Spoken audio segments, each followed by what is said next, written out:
Thank you for joining me today. It's Brian Gubernick, and welcome to the No Days Off podcast, where we believe that every single day brings a new opportunity to get better. Today, we're going to talk a little bit about leadership. Specifically, we'll talk around delegation and how delegation is not necessarily abdication. And I'm going to tell a story or an experience that I had to explain why this is, in fact, today's topic. The angle that we'll take today is probably not the angle you typically hear. This isn't about how to delegate more necessarily. It's about how to better delegate, how to delegate well. Because when delegation is poorly executed, it doesn't create leverage, which was the intent. It creates resentment, it creates confusion, it could even create some failure.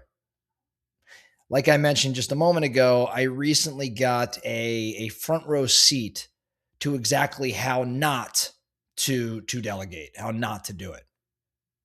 So about a week ago, I found myself on the other side of delegation. I wasn't the leader doing the delegating. I was actually the one being delegated to. Now, on the surface, it seemed fine. It looked fine. The task itself was being handed off. There were sort of some expectations that were mentioned. A deadline existed, but rather quickly, things seemed to break down. What became obvious to me was this. The person delegating didn't actually want to delegate. What they wanted to do was offload. And there is a big difference between delegating something and simply offloading.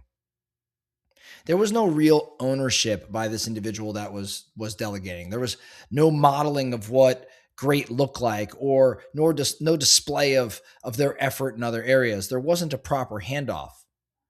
There was no clarity on decision rights or success metrics. There wasn't even any context around this delegation. It felt less like leadership and more like, here's this problem, go figure it out. This is, in other words, maybe it felt like this is now your problem to deal with. Here's the part that I think matters most. The outcome ended up suffering. Now, I did what I could to go execute, and I think it all panned out just fine. But if I reflect on that moment or on that experience, I think the outcome could have been even further improved if we were better aligned.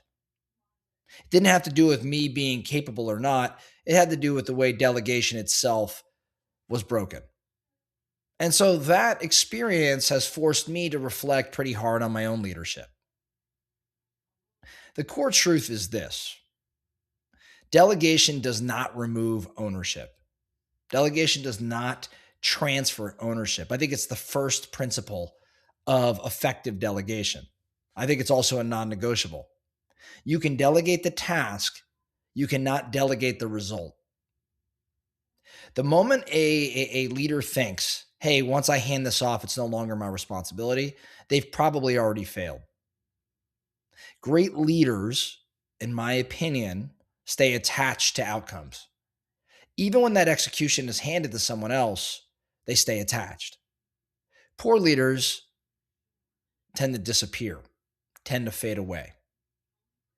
So I think failure number one here was this lack of ownership. In my experience last week, the delegator had mentally checked out. There was no follow-up cadence. There was no curiosity. There was no sense of, hey, if this fails, it's on me. The delegation became a dump, right? It just became a handoff, not a developmental tool or anything of that nature. When leaders start to abdicate ownership, teams start to feel it immediately. It shows up as hesitation or overchecking, or maybe even complete disengagement. Ownership is the anchor, in my opinion, of effective delegation, because without it, nothing else ends up mattering. Now, the second failure I found was what I'd like to call no modeling of the behavior. There wasn't modeling. The leader didn't show or hadn't shown how they would approach the task. They didn't discuss how they'd approach the task. They didn't describe what excellent actually looks like. They didn't talk about where precision mattered and where it didn't.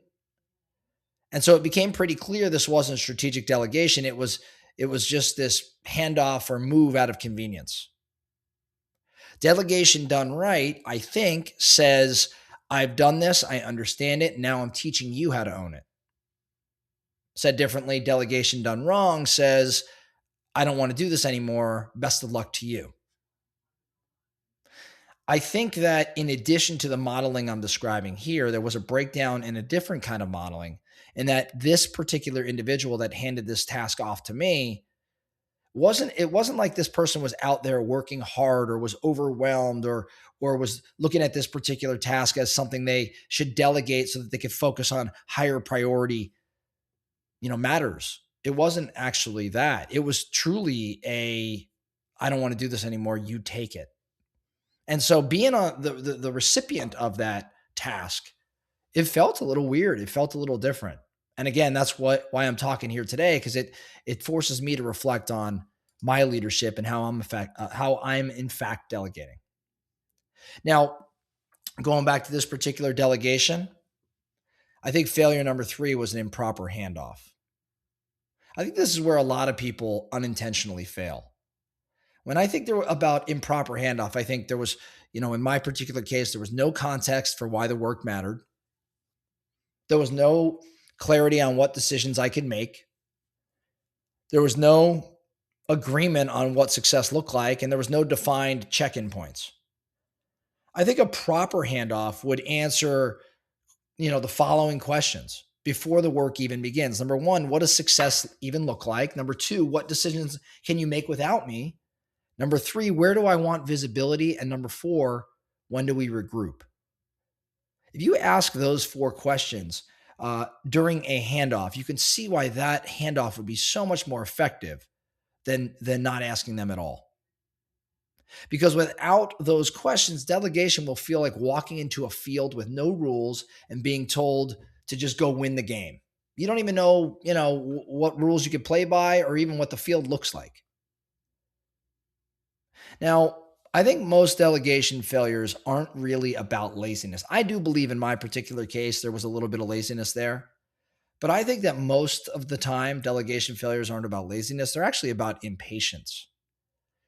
Leaders say they don't have time to explain or model or follow up, but here's the reality.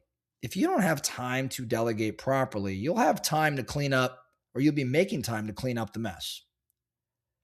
Delegation is a leadership investment. It's not necessarily some time-saving hack. So for the No Days Off Nation this week, here's your action item. I want you to take a delegation ownership test. Okay. Before you delegate anything this week, I want you to ask yourself, if this fails, will I own it publicly? So number 1, if this fails, will I own it publicly? Number 2, have I shown what great looks like? Or did I just describe it? And then number 3, is this delegation meant to develop someone or just unload my plate? I think if you can't answer those cleanly, then hold off on the delegation. Fix the leadership first. The leverage will come later. Because the great leaders, we don't just hand off work, we transfer capability and never let go of responsibility. That's extreme ownership.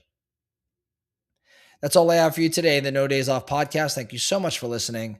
And remember, every single day brings a new opportunity to get better. So let's get after it.